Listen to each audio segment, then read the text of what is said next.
大家好，一幅条幅作品送给大家。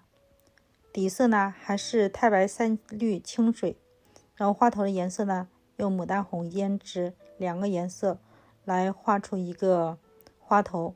那么这个花头呢是在一张条幅的小纸上，尺寸是110乘以34.5公分的一个条幅的纸张。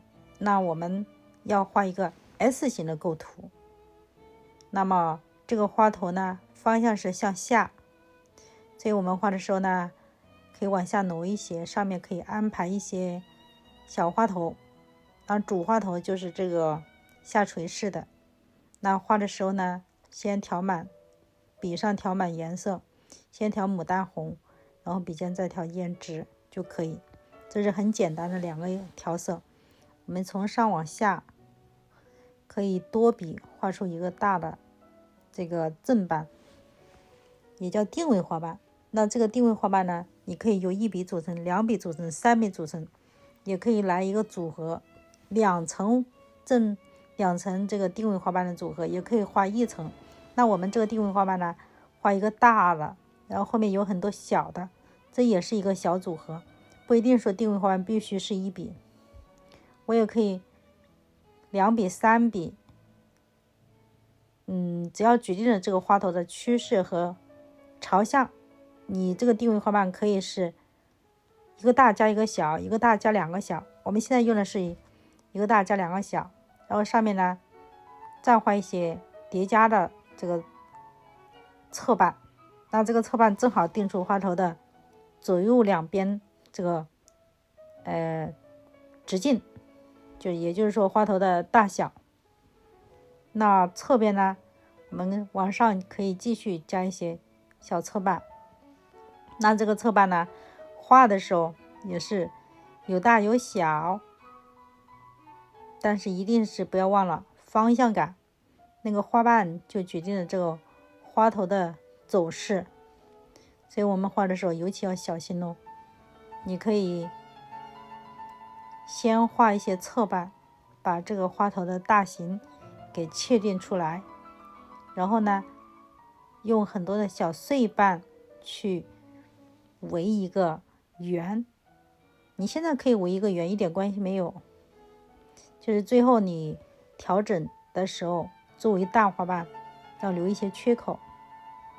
那你看这个包菜式呢，就是始终要给它包一个圆，这样才叫包菜。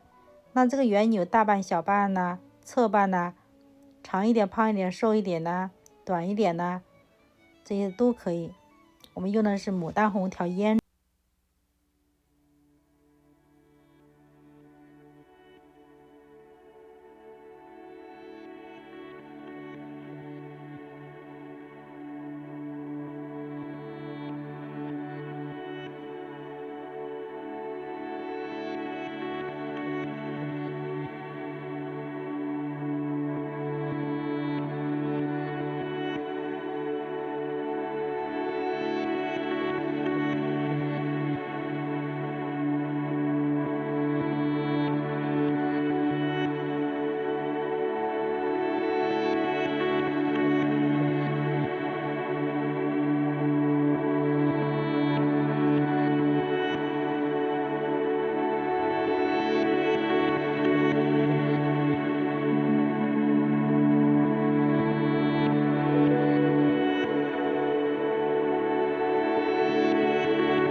浅浅的一个过渡色。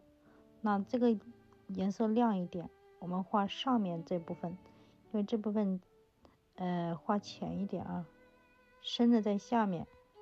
我们的颜色立体感怎么凸显出来呢？就是通过色彩的变化。那整个牡丹花头色彩也是有变化的，由浅到深，就跟我们画花瓣似的，也是要有一个渐变，由深到浅，由浅到深。只有这样做，我们整体这个花头才有立体感。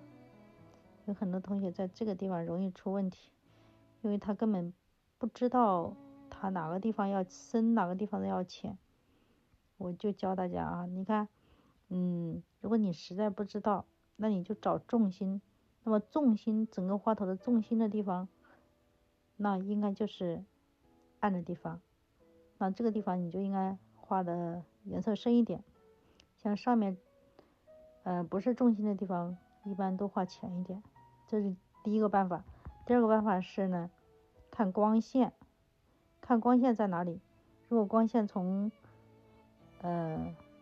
上方打过来，那接触光源最近的地方，或者正对着光源的地方，那这个花瓣就画亮色。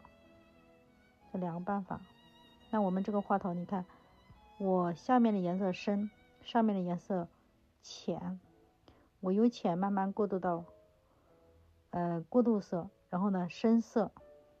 那这样整个花头的立体感就出来了。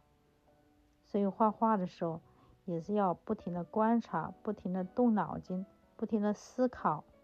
那怎样咱可以把咱的花画漂亮呢？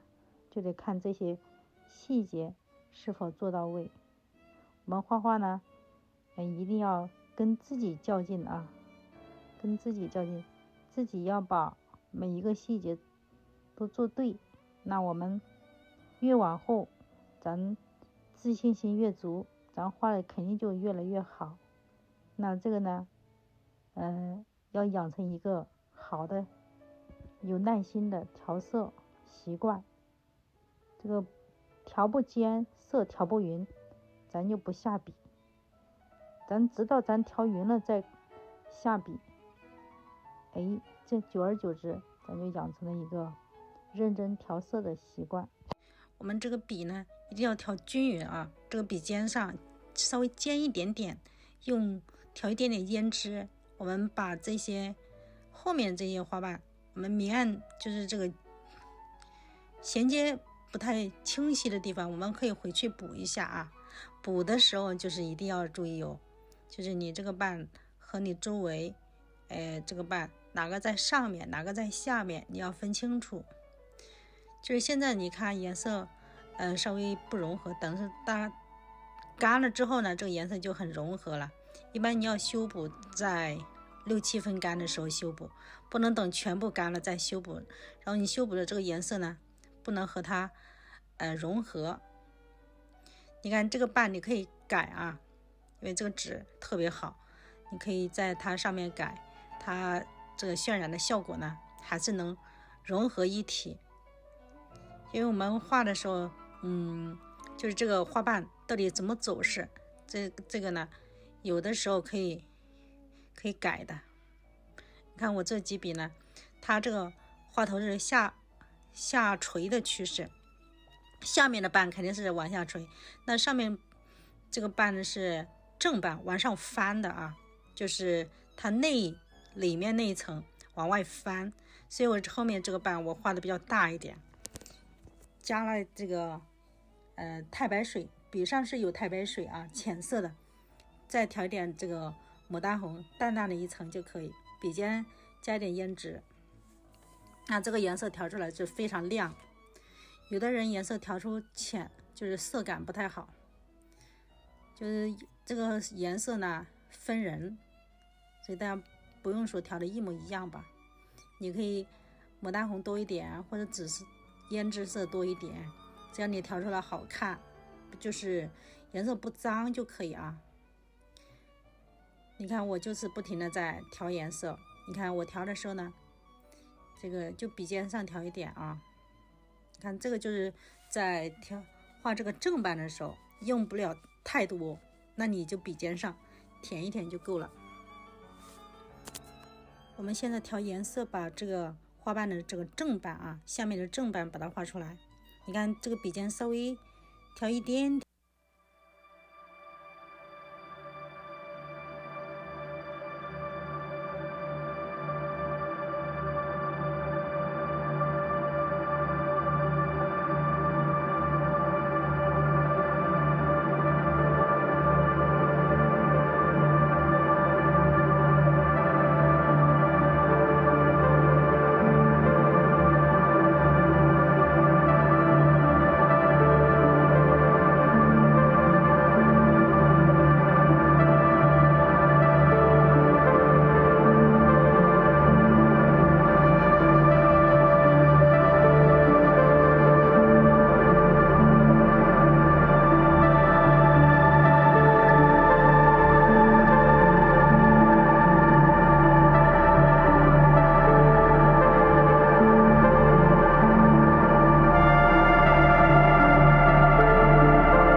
把那个白圆填充一下就好了。你看这个花型现在基本上已经差不多了，那我们可以看一下外面还需不需要加。这个时候不确定加不加好不好看，我们先用手框一下，框一下你就能一目了然了。你看这上面这框一个，我们可以画一个大瓣出来。那这个瓣呢，颜色要不要太深了啊，颜色要浅一点。好，来一个反瓣，一个正一个反啊，正反瓣。然后你看基本上它的整个外形是成一个圆，而且呢每个就是圆，不是边缘线不是圆的，就整体看大概像一个圆，但是仔细看它这个花瓣呢有高低起伏错落有致。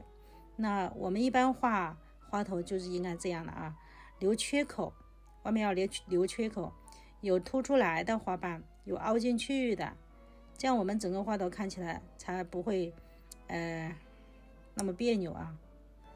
你看这样这个花开得多漂亮。那下面怎么办呢？下面加重，我们要观察一下，需要加重咱就加，不需要咱不加。那这个花头外形哈特别好看，我们现在就等着把花心画一下。那花心我们需要加色啊，加什么颜色呢？我们可以加一点胭脂色。加胭脂色之前，我们可以把这些就是这个细节的地方啊调整一下，加重一点。那整个花头，这个整个花头就是牡丹红的，其实就是个纯色的，用一个颜色也能画出来这种花头。一般我们会调玫瑰红啊、大红啊、牡丹红过渡一下，但是没有这些颜色也可以画出来。中间就调胭脂，调胭脂的时候笔尖要尖尖的啊，中间涂一下，边缘线切好了，中间平涂就可以。你看这个花就感觉挺有立体感的。那这就是一个包菜式的花头，下垂式的包菜。那我们这个就基本上画完了。现在我要考虑一下，我们这个条幅呢还需不需要画一些花头，上面还是下面，我们要安排一下。一般呢要根据整体构图趋势来确定你后面的花头该如何去画。我们一开始这就是一个 S 型的构图， S 型构图，这个花头是下半部分，那还有上半部分我们肯定要加花头。那加的时候你先在纸上比划比划，你的出枝在哪里，你的枝干叶子在哪里，然后呢你把花头整幅作品中花头的颜色搭配一下，这个颜色不是乱画啊，你只能相近的、相似的、同一色系的颜色才好。比如说暖色系呀、冷色系呀，你可以组成一个画面。你不能画个红的，突然画个蓝的，再画个绿的，再画个白的，那你整个画面会造成什么感觉呢？花乱。所以啊，色系很重要哦。这个呢，我们上面画一个红色算了啊，因为我们下面是红色，我们颜色没了，我们再调一下啊。我们调用这个是白粉水啊，首先呢调黄豆那么大一颗白粉，然后呢再加一点三青，这个三青你也可以加三绿啊，但是如果画红色配三青比配三绿好看，因为三绿有点偏暗，三青呢它调红色有点偏紫，所以加点三青，那这个花瓣会显得透明感很好，有深度。那调完之后，拿一支干净的毛笔把它搅匀。搅的时候呢，你就充分的搅均匀，把白粉水充分的搅均匀之后呢，放一边。我们现在呢，调出上面一个花头的颜色，我们用珠标色，珠标和大红啊。那盘子不想洗，拿纸巾擦一擦就可以。这是大红色，再挤一个珠标色，没有珠标可以用朱砂代替啊。再加一个颜色是牡丹红，珠标、大红、牡丹红三个颜色画一个，上面画一个皂粉或者是绣球都可以，或者是皇冠呢，这三个花型其实蛮像的。你只要会画其中一个，那其他的都会画了。我们现在调这个浅色要调全部，调到这个整个笔的笔根部。为什么要调笔根部？调到笔根部，我们画画的时候呢，这个颜色就不会出现一半白一半是有色的。调全部，然后呢再去调第二个颜色。通常这个颜色调均匀，调一个颜色调均匀了之后，再去调另外一个颜色，这样我们出来的色阶呢才会好看。你看，如果说你的笔根部到不了，你可以拉一下啊，拉一点出来，然后去用笔去滚，去揉这个颜料，让这个颜料充分的和我们这个白粉水完全融合在毛笔上，这样才可以画。你看这三个颜色笔上都要有啊。我们上面画一个珠标色的花头，这个花头是往后的，所以不要太大了就可以。一般呢要比主要的花头稍微小一点点。我们如果不能确定大小，你可以用手框出来。第一笔啊，画这个定位花瓣，画这种小的定位花瓣，比较碎一点的。画的时候呢，你可以画很多层，画小碎瓣，一层一层的从外往内画，往上画，往左往右，往前往后，往右，都要分清楚方向感啊。因为这个小碎瓣它可以是任意方向长，它也可以往下长，也可以往上长，往上长往上包，运笔方向往上走就可以。颜料不足的时候一定要去补充，这个腰线的地方颜色逐渐加深，所以笔尖一定要别忘了调一点深的颜色，让它更有立体感。我们通常画这个地方就是各种瓣呢，各种穿插，各种叠加都要有的啊。你可以一个正一个反，一个正一个反，一个大一个小，一个胖一个瘦，这样都可以。最重要的是什么？你要了解它的这个花瓣的状态，你画的时候你就知道我什么时候该大的，什么时候该用小瓣。看我下面这些呢，我都是画碎瓣，碎瓣由上往下走，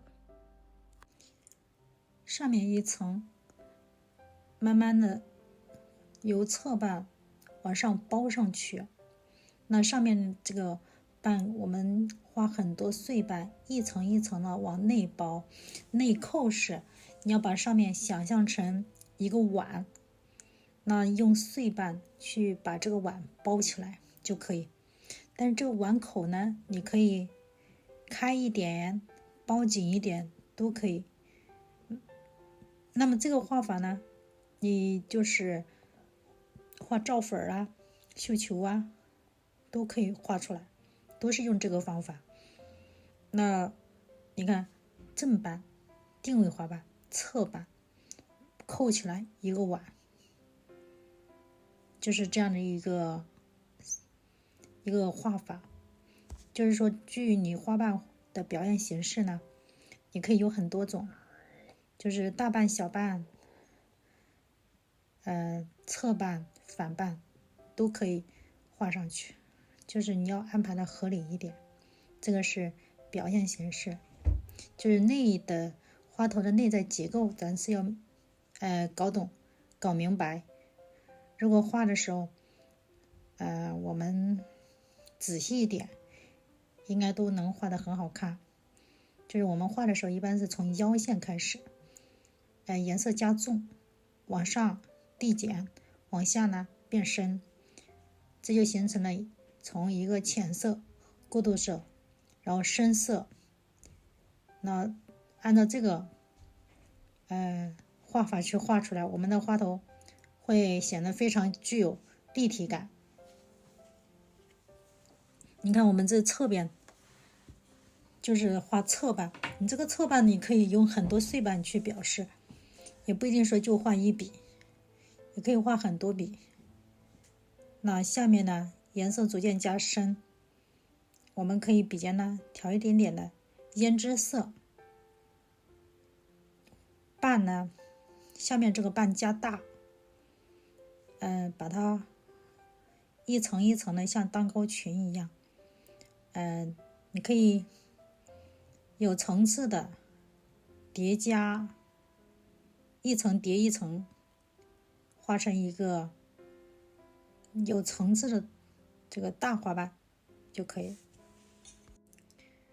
我们继续补充颜色，竹标大红、牡丹红，就是这个花头的颜色。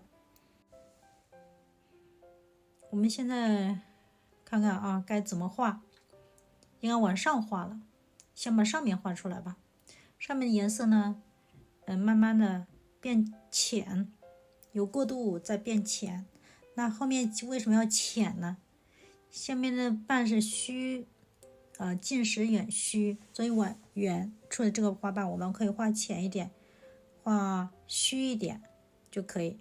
但它颜色不要太重，有点抢了前面的这个风头了，所以后面让它递减。调色的时候你就少调一点颜料就可以。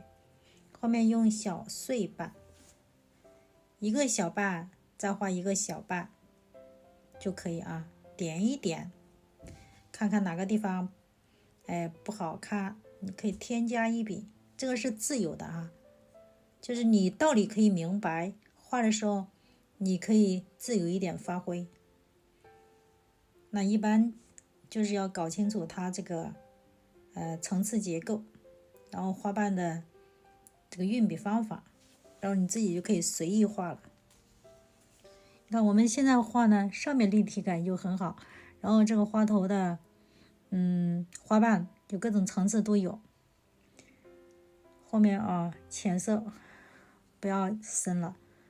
你看现在上面就相当于一个球，一个圆的球，用花瓣画的圆球，这样就挺好看的。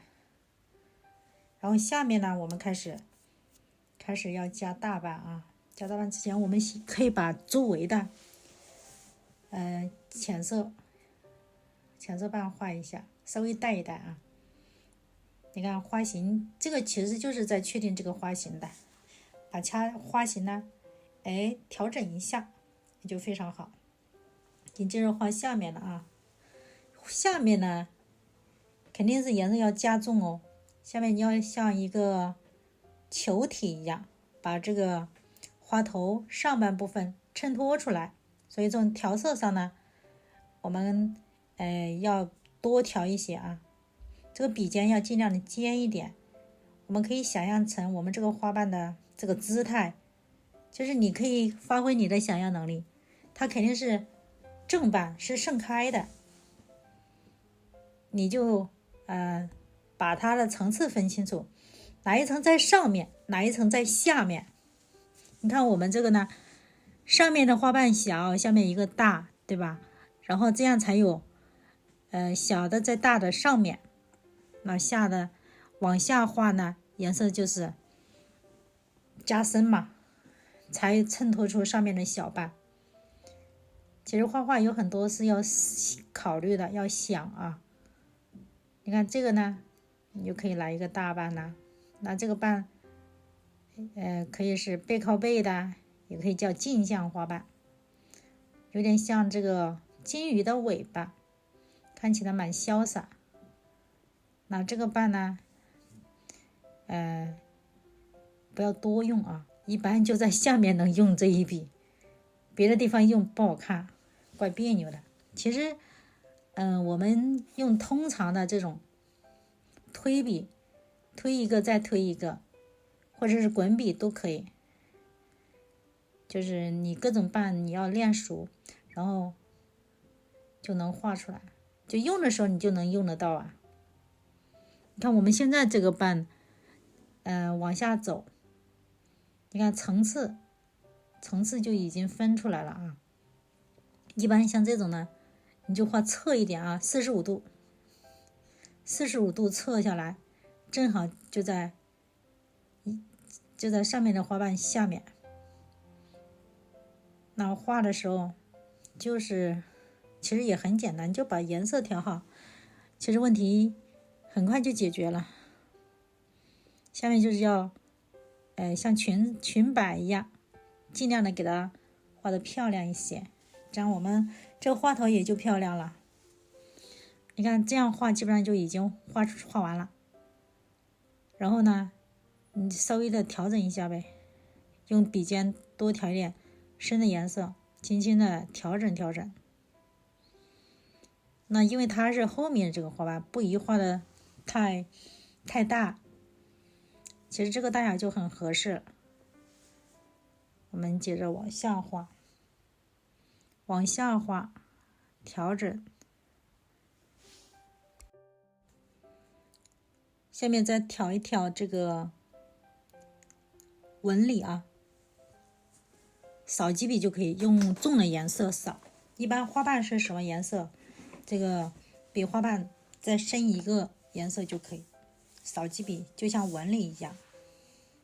你看这样就挺漂亮的。然后我们上面再调整一下，再加一点点，调这个大红胭脂，再观察一下，看看哪个地方需要加一笔啊。边上是可以加一笔，也可以不加，加一笔吧。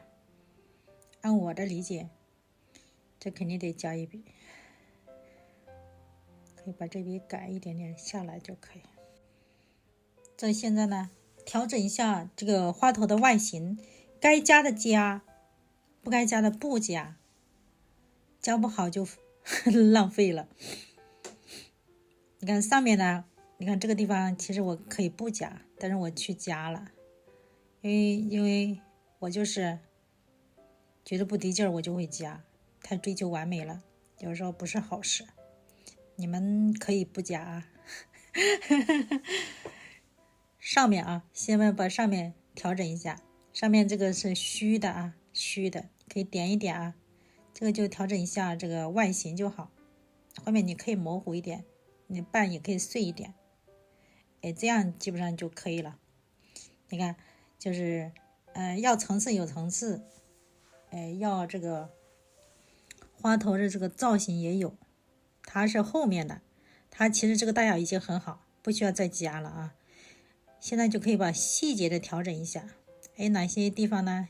细节可以调一下。你看现在这个没有干，这个画出来颜色呢还是挺挺艳丽的。等它干了呢，它会浅1个度。所以如果你想要颜色好看一点，你就画深一点啊。紧接着我们现在考虑一下，我们这个其他的花头，我们在这里地方呢加一个小花苞吧。我们调色还是用珠标色啊，就上面这个花头的颜色，调一调白粉就可以。那你也可以用同色系、暖色调的去画也可以，比如说大红啊、牡丹红啊、深红啊、粉红啊、浅红啊都可以。我们用的是珠标色啊，珠标色调的，笔尖加了一点点这个牡丹红，珠标大红牡丹红，这个应该是这样的一个配色。就我们这个颜色稍微浅了一点啊。我觉得大家到这个程度应该是一看到老师画的什么花头就知道有哪几个颜色组成的。要达到这种水平，就是平时看多了，然后一看就知道。你看这个就是教大家画花苞的这种形式去画，简单吧？先定位花瓣，加2边侧瓣，然后围起来围一圈，然后后面呢加个正瓣，然后再切里边的一层一层往里切，那这样就切好了。其实这种画法非常简单，只要用心学，一般1-2个小时就能学得会。就是看自己运笔用不用心吧。只要道理明白了，这个手多练他肯定就能会的。最害怕的是什么？脑子也不明白。所以很多人就是我当时也是学画画的时候也是这一步，因为确实老师没有给我讲透，真的是照葫芦画瓢。其实要讲，一定要就是大家不论喜欢哪一个的，一定要听老师讲。老师讲他可以把他的经验还有把他自己的想法告诉你，你就瞬间就明白了，你就不用再花时间去思考，因为你思考不一定对。所以有经验的人给你讲跟你说，你应该明白的更快一些。其实我这种画法应该用心学的人应该是很快就学会了。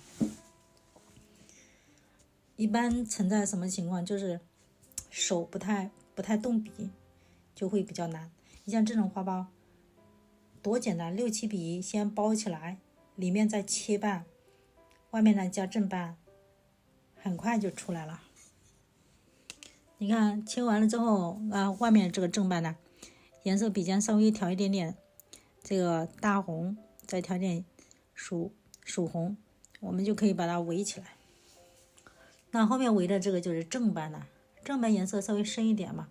像这种画法是特别简单，我们以后开始慢慢的画一点浅色啊，画一点难度大一点的，调色层次多一点的吧。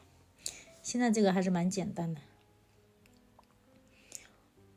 因为大家呢由基础的由简单到难，一步一步的加深，所以基本功要打牢哦。这个小花苞呢，外围的加一些正瓣，它就是相当于盛开的这个花瓣，颜色稍微深一点点，带出来啊。然后这边呢，可以再加一个反瓣。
我们再画一个小花苞，我们用紫色调一点紫色，画一个浅的小花苞。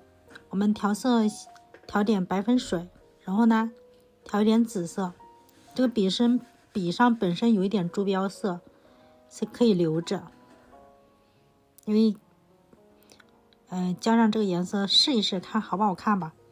因为画画你就是要不停的尝试各种各样的颜色，看看好不好看。先调白粉，调一调白粉，再调一调这个蒙紫色，淡淡的一层就可以。这个画一个浅一点的，不宜画的太深了，太深了有点抢风头了。因为这个主花就是主要的，所以这个花是次要的。次要的我们可以颜色呢不要太显眼的就可以。其实这个紫色就是蛮漂亮的。我们画一个粉紫色，粉粉的那种，淡淡的。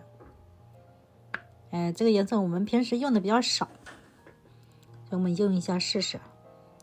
一般像画这种呢，就是我们最开始调色要调时间长一点。你看我们这个笔呢，储存这个颜料特别强，因为这种笔度特别饱满。那么画牡丹呢最适合了。其实但凡跟叶子有就是跟色要很多颜色的这种花呢，选笔就要选胖一点的，笔肚呢储存水分多一点。那这个地方我们再画一个画一个小一点的，稍微往右偏，往边上走一走，先画出侧瓣。你看它这个定位画瓣肯定在中间那个地方，正好被这个红色的花瓣挡住了，所以我们被遮挡的地方我们要空出来，往边上画就可以。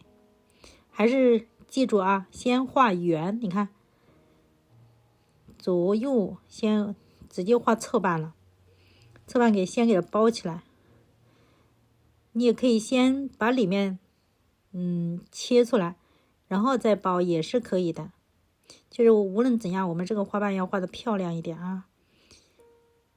其实这个花苞不漂亮也可以的，因为它有主花了，它反正是次花，次要的。我们可以画的紧凑一点啊。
画花心呢，我们用这个3绿，纯的3绿，用毛笔点在花心上点这个5个点，花头大你可以6个点啊，像梅花花瓣一样，可以厚实一点，不用加白水，直接点就可以，厚实一点，厚重一点。像这种小的就点一个椭圆形，像这种花头大的呢就点5个小瓣，像梅花一样就可以。然后呢，我们等它干了啊，等它干的时候呢，我们再用胭脂把它勾个线，装饰线出来。然后我们调个叶子的颜色，等会儿画这个花茎呐、叶茎呐、花柄用。那它的颜色是3绿调藤黄，2:1的关系，藤黄少一点，绿多一点吧，把它调均匀。调均匀之后呢，然后笔尖在1/2的地方调注标，最后呢笔尖5毫米的地方调胭脂，这样我们就可以画这个叶子。我们先调好放一边啊。这个调的时候呢，就是要把这2个颜色调均匀。你看，如果不调均匀的话，我们画上去就是有黄的，有3绿色，这个纯度太高，画上去不是很好看。所以一定要把颜色调均匀，这是最重要的。然后我们现在呢，看一下这个颜色水分可不可以，然后笔尖再调这个胭脂色。我们看一下哪个地方画叶子啊，先放一边。然后呢，我们调老叶子，老叶子用太金蓝、藤黄，这个3青加墨啊，这个，然后你想要偏一点绿，可以加点藤黄进去。藤黄和3绿我们搅一搅啊，这个颜色是有点偏墨蓝色，加点藤黄就有一点偏墨绿色。其实这2个颜色都好，都可以，都挺漂亮的。调一点然后用我们7公分长的尖毫可以画毛笔，画叶子的那个毛笔啊，很漂亮。把它均匀的搅拌，一定要把这个藤黄啊在里面多搅一会儿，使这2个颜色呢和这个其他颜色完全的融合，就是在里面你再也看不到这个黄色。那这样呢就算调均匀了。你调的时候可以往下压一下，把这个颜色呢压碎压扁，再去调，然后刮一下放一边。我们现在看一下这个叶子根呢该如何去画，这涉及到这个布局问题啊。好，笔尖调一点墨，然后这一步还没完哈，这一步还得拿个废纸试一下，看看我们调的这个颜色呢是否合我意啊，或者合你们的意思，要试一下看一下啊，别贸然的直接上去画，万一画的这个颜色不是你想要的就没辙了啊。我们这个花头是向下的，所以这个地方你看出枝，从左下方往上走，所以你看花头的趋势有向下的，就说明什么？有的叶子就肯定是向下的咯，有的叶子会向上，这样呢就要经营一下这个构图的问题。这一步很重要啊，只有这一步想通了，你的叶子才有地方发挥啊。很多同学就是先画叶子，然后再去想构图，这是本末倒置了。先要找出它的灵魂，它的灵魂是什么？它的支架，是什么？它的枝干就是它整个画面的趋势啊。这个一般在抽象阶段，在刚开始画花头的时候就应该想到，然后这一步是继续把它具体细化，因为要画叶子嘛，你刚开始肯定就不想画叶子，只是想画花头和趋势，那现在这一步要更仔细。所以我们画叶子，你看这一组叶子呢就是往下走，3叉9顶，我们现在画的是1叉，对吧？这一叉往下走，你看它叶子就很好看了，有点蓝。当然你如果要装的高雅一点、深层一点、有内涵一点，你可以把叶子画成墨色啊，墨色更符合我们传统这个笔墨这个韵味啊。但是我们现在不喜欢画墨色，咱就换个颜色啊。这个其实随个人爱好吧，喜欢深的画深的，喜欢浅的画浅的，喜欢绿的画绿的啊。你看这个叶子靠近花头的地方，你看我怎么画？靠近花头就让花头遮挡一部分，这样正好能把花头这个颜色美丽的颜色给衬托出来。那这每一笔还是根据三叉九顶来的啊。那这个不是叶子，不是散的啊，是分组画的。这一组叶子从哪里来呢？就从它的枝干延伸出来的。所以你必须考虑你的枝干从哪延伸，你的叶茎在哪里，这个是我们着重要考虑的地方。只有知道了叶茎、花茎，你的叶子才会往哪里画，你才会门儿清啊。要不然的话，你画的叶子和你的枝干呐、花茎呐全部不搭，咱就白画了。所以经营位置很重要。如果这一步你不清楚啊，那个构图那一步一定要使劲看啊，因为叶茎长在花茎上，花茎连着花头，所以叶子是为谁服务的？为花头服务的啊。所以你可以围，你看我这个叶子也是围着花头，我再围了一圈，但是我围的跟你们有所不同。我是怎样不同？我出枝，我要让它每一根枝出的合情合理，不贸然就可以啊。你看这个叶子配这个花都特别好看，它不俗。你要是画的特别亮、特别绿，它会有点俗。我们是偏蓝又偏绿，两者兼具，所以我们的花会显得高雅一点啊，层次呢更加漂亮一些。所以画叶子是有诀窍的啊。你看前面的叶子，你看如果你想把那个枝挡住，我为什么前面画一组叶子？因为那个枝从后面伸出来，靠花头靠得太近了，没有叶子遮挡的话，他会觉得太突然，感觉就像一个棍儿直愣直愣的出来，太突然了。所以我让它藏在叶子底下过渡一下，这样我们这个花头呢出来的时候就看起来更好看一点啊。所以呢这个所有的东西都是为了我们的花头这个做准备的啊。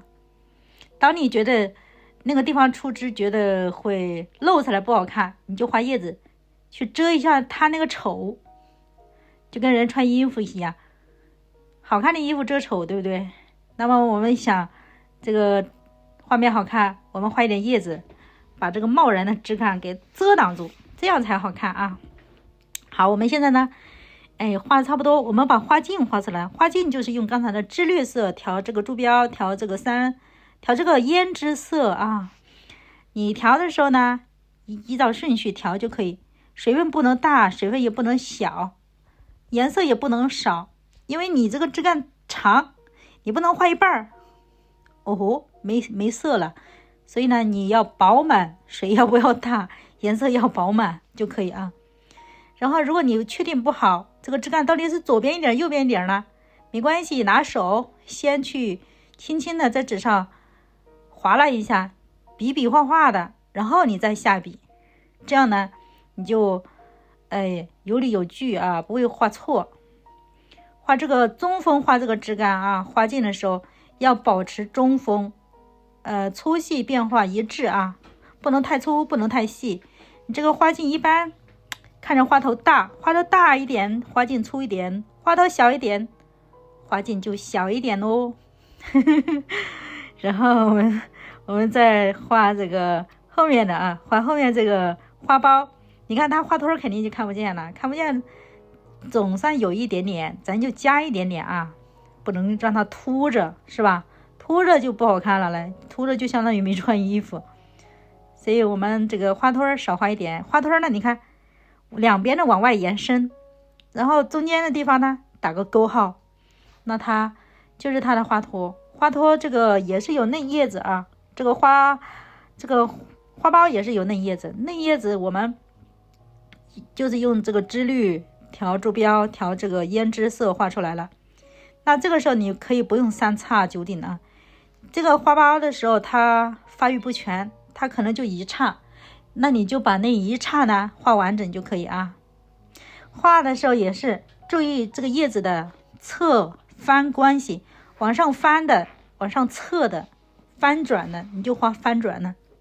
这个要根据花头趋势来。你看这个小花苞的趋势是什么？向上，积极向上，对吧？生机勃勃，那咱叶子就得往上走，生机勃勃的。我看有的同学不知道是怎么画的啊，他这个花苞花头明明向上，他叶子往下垂着厉害，是干啥呢？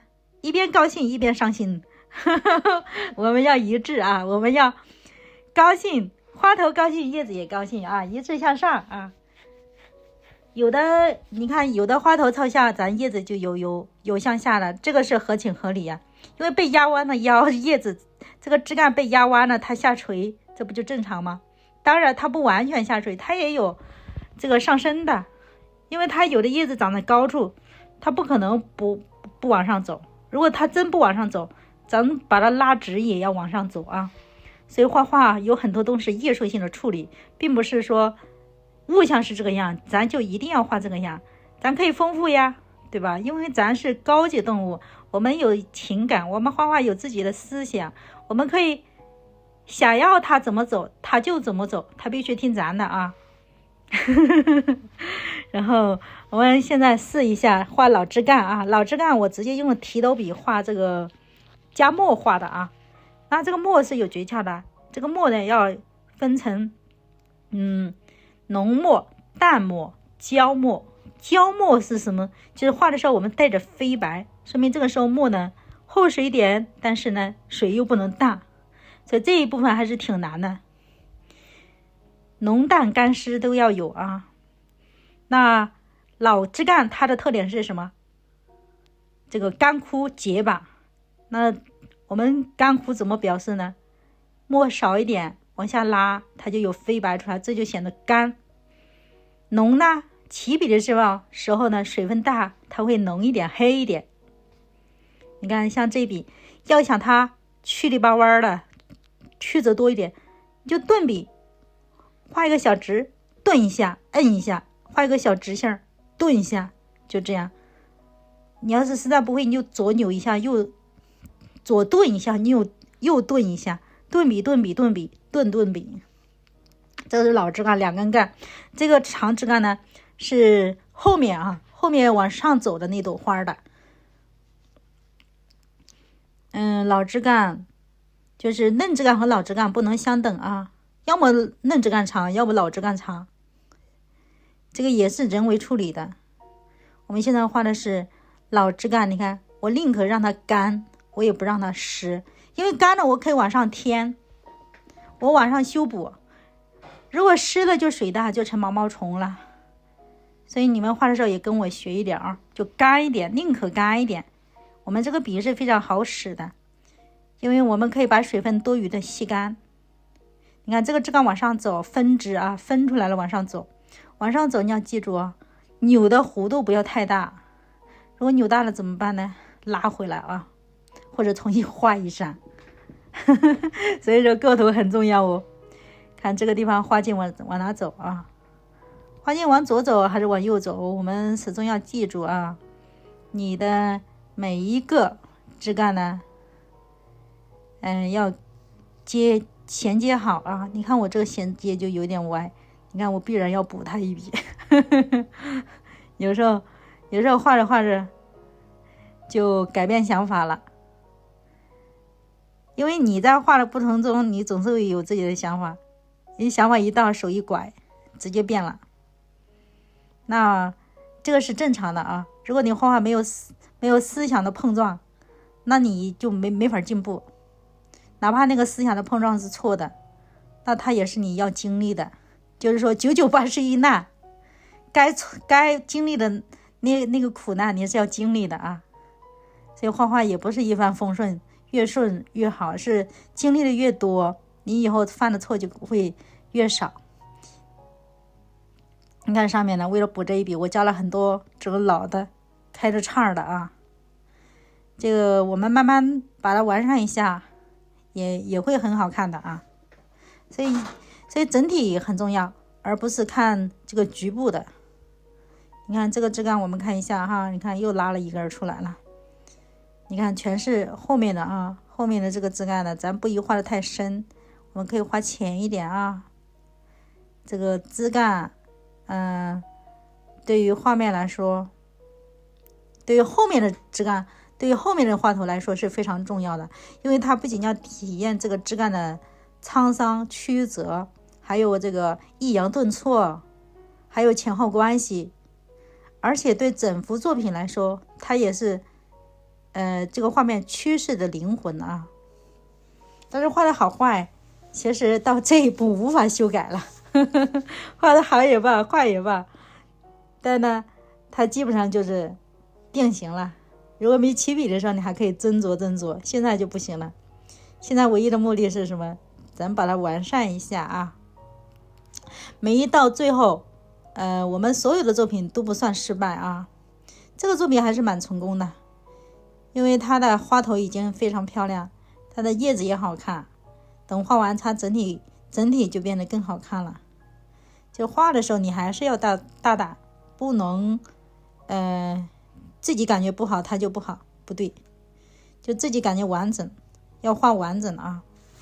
你看这个老枝干呢，画到后面，你看就是要丰富一下啊，哪里需要加，哪里需要减，我们始终是要把它添减的，始终是要去完善它。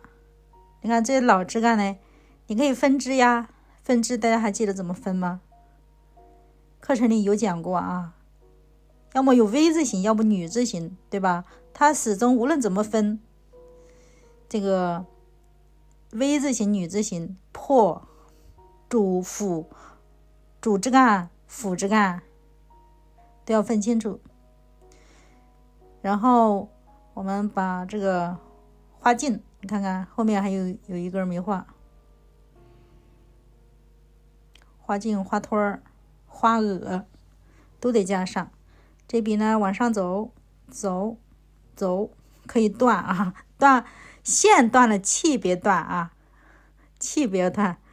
就是你像这种这个叶茎呢，它有东西遮挡了，你必须要让一下啊。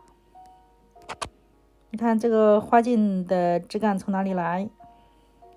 我们可以从下面，你看左边一根枝往上走，这个就是它的花茎啊。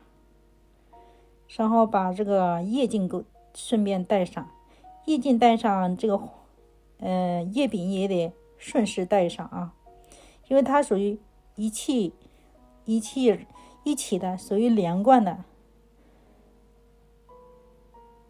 这里再加一组叶子啊，这个我们刚开始错了，我们刚开始应该先把这个叶茎勾上，然后这个老枝干就在它的后边。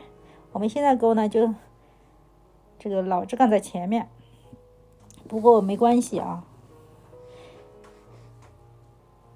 因为它总是有前有后，要不你前，要不我前，这个倒没关系。